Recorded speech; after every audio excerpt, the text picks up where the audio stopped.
시대적인 차이가 있고, 그리고 율법의 어떤 긍정적인 용법을 강조하는 데 있어서는 웨슬리가 훨씬 더 율법을 긍정적으로 해석했다고 볼 수 있겠습니다. 제가 잘 알고 이해했는지 모르지만 루터는 이제 가톨릭의 공로 사상을 철저히 반대하다가 보니까 율법으로 어렵게 될 수 없다는 것을 강조하고 율법의 정죄 기능을 강조했지만 웨슬리는 조금 다른 시대의 사람이라 이제 율법 무용론이 또 율법을 오용해서 예. 루터 신학을 오용해서 예. 율법 오용론이 너무 무용론이 너무 만연하니까 율법은 단순히 우리를 정죄하고 그리스도로 향하도록 인도하는 것뿐만 아니라 온전한 그리스도인이 되도록 돕는다 이런 걸 강조했던 것 같아요. 예, 예. 어쨌든 그러나 용어상도 그렇고 강조점이 루터에게는 제사용법이 분명히 나타나오지는 않는다 이 말이죠. 예, 예. 실제로 루터 같은 경우는 야고보서를 지푸라기 복음서라고 했을 뿐만 아니라 후대에 가서도 우리 비텐브레크에서는 야고보서를 성경에서 빼버렸다는 표현까지 씁니다. 예. 그런데 웨슬리는 그런 극단적인 표현은 사실은 성경의 일부를 다른 지나치게 강조하면서 다른 성경을 배제하는 방법은 옳지 않다고 보았습니다. 루터가 가장 사랑했던 성경은 로마서나 갈라디아서, 특히 갈라디아서인데요. 거기에서는 복음을 아주 강조하면서 믿음으로만 구원받지 우리가 행위로는 구원받지 못한다는 사실을 강조한 복음이기 때문에 루터가 아주 그것을 사랑했다고 볼 수 있습니다. 근데 웨슬리는 그런 요소들을 담고 있으면서도 요한 1서 같은 경우를 보면요. 요한 1서 3장에 보면 그리스도 안에 거하는 자는 죄를 지을 수 없느니라. 그리고 하나님의 씨가 그 속에 있는 자는 범죄할 수 없다. 이런 구절들을 아주 강조합니다. 그런데 사실은 루터 역시 바울의 바울의 책을 보더라도 앞부분에는 교리적인 요소를 아주 강조하면서 뒷부분에는 언제나 거룩한 삶을 강조했거든요. 그렇게 본다면 사실은 루터는 그 당시 로마 가톨릭과의 경쟁과 대립 가운데서 야고보서라는 그런 행함에 대한 강조라든지 이런 부분을 좀 오해한 요소가 있다고 볼 수 있겠습니다. 웨슬리 같은 경우는 그런 요소를 다시 구원받은 자는 하나님 앞에 믿음으로 바르게 반응한다는 사실을 강조할 때에 야고보서는 아주 중요한 말씀이고 요한 1서 같은 말씀도 아주 중요하다는 것을 강조했다고 볼 수 있습니다. 네, 감사하고요. 제가 갑자기 식사 후에 속이 거북해지면서 음식이 제가 좀 부담스러워지는데 시간 문제로 1장 3장 4장 2장 3장 4장 건너뛰고요 5장까지 6장에서 그러면 율법과 복음의 관계는 이제 구원에서 신앙의 역할과 행위의 역할 관계로도 이어진다고 합니다. 책 보면 루터는 칭의를 구원의 전부로 보았지만 웨슬리는 칭의를 구원의 하나의 첫 입문으로 보았다. 루터는 신담동설 구원에 있어서 하나님 홀로 행하시지만 웨슬리는 복음적인 하나님과 인간의 협동, 신인 협동설을 주장했다. 이런 얘기를 하고 또 루터는 신앙을 사랑의 주인으로 보았다면 웨슬리는 신앙을 사랑의 신으로 보았다. 여기서도 이제 웨슬리와 루터의 관계가 좀 드러난다고 보는데 공통점도 있겠습니다만 차이점을 좀 더 설명해 줄 수 있을까요? 네. 인간의 선행과 하나님의 구원의 관계는 이제 쉽게 설명하면 칭의와 성화의 관계로 설명할 수 있습니다. 로마 가톨릭에서 아주 잘못되게 가르쳤던 것은 인간이 노력해서 성화를 이루면 그 결과로 하나님께서 의롭다고 해주신다.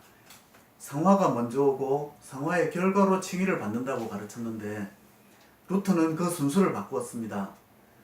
우리가 하나님의 용서하시는 사랑을 깨닫고 나면 하나님을 사랑하게 되기 때문에 먼저 하나님의 용서하시는 은혜, 구원하시는 은혜를 경험하고 나면 그 열매로 성화가 따라온다. 이것을 강조했습니다.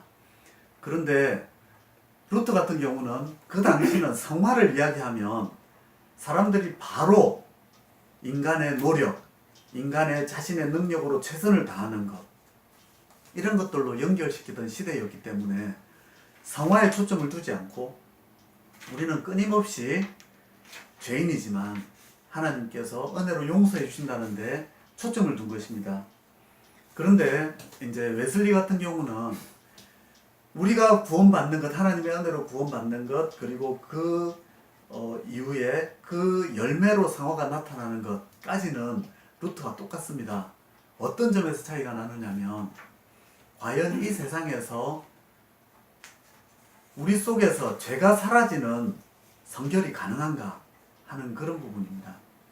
그런데 웨슬리는 그것이 가능하다고 보았고요. 그 점에서 구원은 우리 속에 전혀 하나님의 생명이 없었던 죄로 가득 찼던 구원받기 전 상태와 달리 죄 용서받고 하나님께 의롭다함을 받은 이후에 영적인 생명이 시작되는 중생, 그리고 믿음 안에서 계속해서 성장해가는 중생 이후의 성화의 과정, 그리고 그 가운데 하나님께서 제2차적인 급격한 성령의 충만함을 주셔서 죄를 우리 속에서 뿌리 뽑아주시는 제2차적인 신앙의 성숙의 단계가 있다고 본 것입니다. 그런데 이런 용어를 설명할 때 점진적인 성장의 과정과 차별을 두기 위해서 점진적인 성화, 그리고 제2차적인 성결, 순간적인 성결, 이걸 차별을 두기 위해서 이 2차적인 순간적인 체험적인 요소를 완전 성화라고 불렀습니다. 그런데 이 완전 성화라는 말에 있어서 너무나 많은 오해가 있습니다.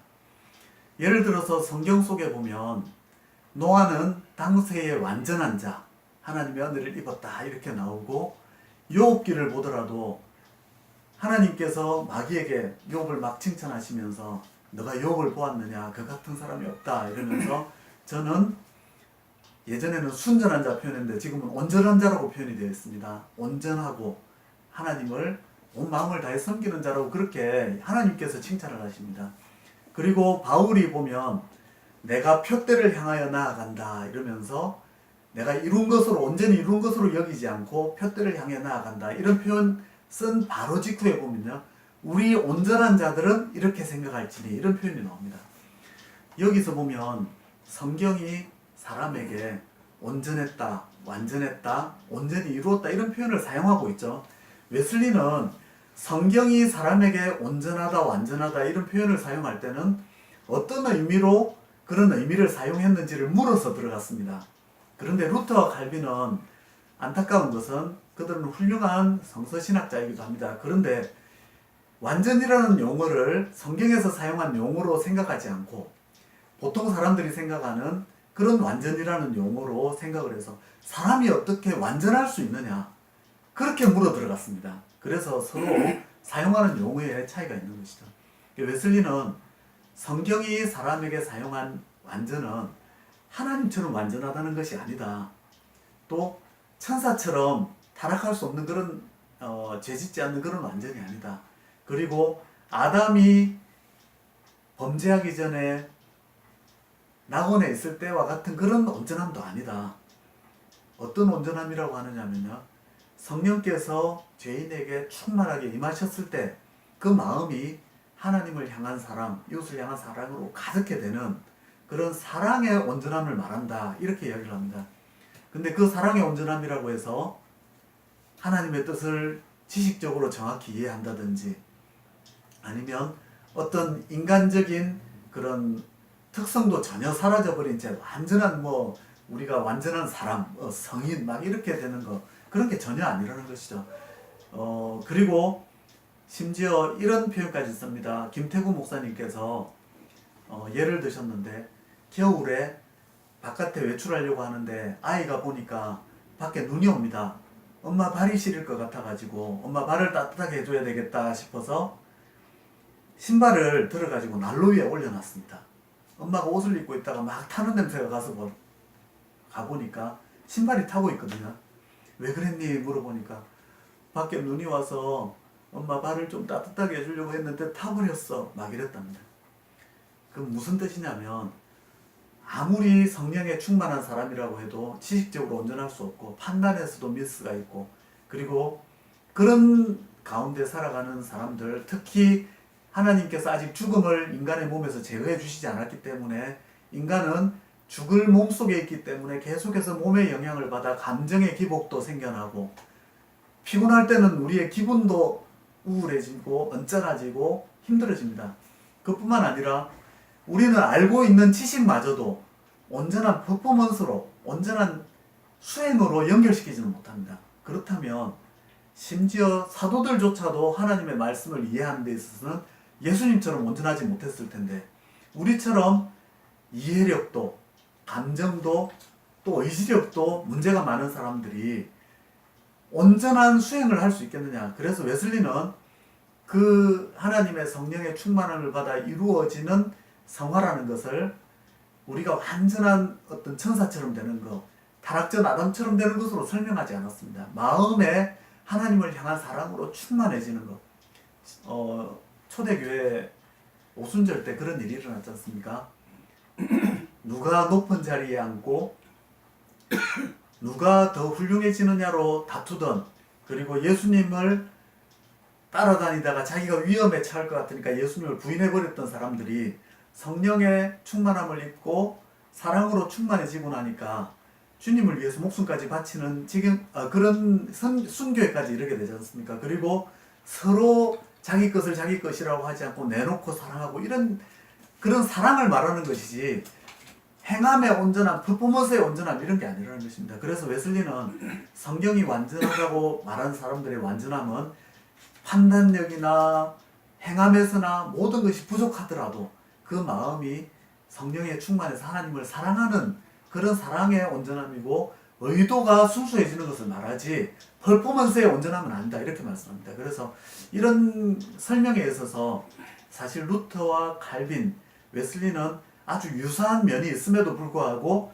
웨슬리가 완전성화라는 완전이라는 단어를 썼다는 것 때문에 웨슬리는 비성경적인 걸 가르쳤다. 저는 그렇게 생각하지 않고 오히려 성경이 말씀하는 거룩함이 이미 인간이 타락한 이후에 성령의 충만함으로 가능해지는 거룩함의 범위를 웨슬리가 더 정교하게 이해하려고 노력했다. 저는 그렇게 이해하고 있습니다. 네, 감사하고요. 시간이 45분이나 흘렀는데 더 많은 내용을 담을 수 있었으면 좋겠는데 시간의 문제로 다른 내용은 책을 봐주시고요. 다른 책에서 볼 수 없는 아주 내용이 아주 압축되어 있어서 굉장히 교과서적으로 잘 쓰여졌다고 저는 생각합니다. 물론 웨슬리 신학의 전부를 다 커버하고 있는 것 같지는 않으나 제가 이제 나가면서 하는 말은 웨슬리와 루터를 좀 비교했으니까 특히 웨슬리 신학을 비판하는 사람들이 칼빈주의자들에게서 많이 나오니까 앞으로 칼빈과 웨슬리를 좀 비교해보는 책을 쓰고 싶은 생각은 없으십니까? 사실 해외에서는 칼빈과 웨슬리를 비교한 책이 상당히 많이 나와 있습니다. 국내에 아직 번역이 안 돼 있는 것이 문제인데 앞으로 이제 그 분야도 번역에 노력을 하도록 하겠습니다. 그 끝으로 장 박사님 이 책이 다른 책에 비하여 지금까지 한국에 소개되거나 혹은 세계에 소개된 책에 비하여 이 책이 갖는 독특한 장점 어떤 부분을 특별히 강조해서 잘 드러냈다고 보시며 또 하나는 이 책이 좀 다루지 못한 아쉬움 이것들이 뭐 있는지 한번 생각해 보시고 앞으로 또 연구할 연구 과제가 있다면 좀 제시해 주시면 좋겠네요. 예, 이 책은 사실은 프란츠 힐데브른트라고 하는 분이 루터 교회에서 신앙생활을 해왔다가 나중에 감리교 목사가 된 분이 계십니다. 근데 그분은 루터에게서 웨슬리에게로라는 책을 썼는데 그 책에서 웨슬리의 신학과 루터의 신학이 얼마나 공통점이 많은지를 아주 잘 다루었습니다. 그래서 제가 이 책에서는 공통점을 주로 다루기보다는 차이점을 다루는 데 더 치중을 했다고 볼 수 있습니다. 그러다 보니 서로 너무 많이 대적하는 것처럼 보이지만 사실은 저는 서로를 보완하고 있다고 생각합니다. 제가 많은 분들과 신앙의 상담을 할 때 어떤 분은 자신이 무엇인가를 막 해야 된다고 생각하는 그런 분들이 많이 있는데, 그런 분들은 마음의 평안을 얻지 못하는 분들께는 제가 오히려 루터의 하나님의 은총의 입장에서 많은 조언을 해줍니다. 어떤 분은 하나님의 은총을 강조하면서 자신의 어떤 기본적인 의무나 하나님 앞에 바른 태도마저도 상실해버린 그런 분들이 있는데, 그런 분들께는 웨슬리 신학의 입장에서 하나님의 은혜를 헛되이 하지 않기 위한 인간의 태도가 어떤 것인지를 자주 이야기해 주기도 합니다. 그런 면에서 목회자나 또 성도가 어느 한쪽 면만이 아니라 양쪽 면, 사실은 성경에 있는 다른 측면을 함께 강조하고 있는 면을 서로 다 공부한다면 성도들을 지도하는 데 있어서 큰 유익을 얻을 수 있다고 생각이 듭니다. 그런데 그것이 사실 쉽지 않았던 것은 웨슬리안 전통에 있는 분들이 다른 전통의 신학을 공부하는 것이 쉽지 않고, 루트란이나 칼빈주의 전통도 마찬가지입니다. 그런데 제가 이 책을 논문을 쓸 때부터, 박사학위 논문을 쓸 때부터 주의를 기울였던 것이 정말 오해하지 않고 한번 치중되지 않고 한번 공부해보자는 것이었는데, 루트를 읽을 때는 정말 루트가 옳은 것 같고 웨슬리가 틀린 것 같았고, 웨슬리를 읽으면 루트가 좀 지나친 것 같고 틀린 것 같다고, 그런 많은 갈등 속에서 점차 루트의 특징과 장점, 웨슬리의 특징과 장점을 더 잘 이해했다고 볼 수 있습니다. 그런 면들이 알려지면 내가 어느 교단이다 이런 것들에 매여서 다른 교단이나 다른 신학자를 배타적으로 보기보다는 훨씬 더 성도들을 유익하게 지도할 수 있는 그런 안목을 갖추게 되지 않을까, 또 성경을 훨씬 더 균형 있게 볼 수 있는 안목을 갖게 되지 않을까 하는 생각이 듭니다. 제가 부족하다고, 이 책에서 부족하다고 느껴지는 점은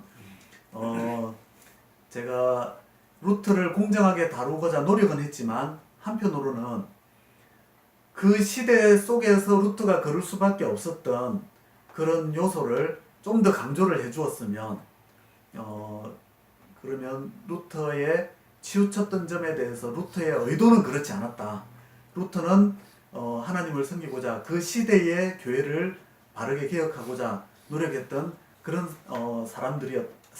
그런 분이었다는 것을 분명하게 드러낼 수 있었다는 생각이 들고요. 그리고 한편으로는 루터 신학과 칼빈 신학의 차이 역시, 루터 신학은 복음을 강조하는 방향으로 아주 온건하게 발전해 온 반면에, 칼빈 신학은 점차 후대로 갈수록 더 극단적인 요소를 강화시켜 나가거든요.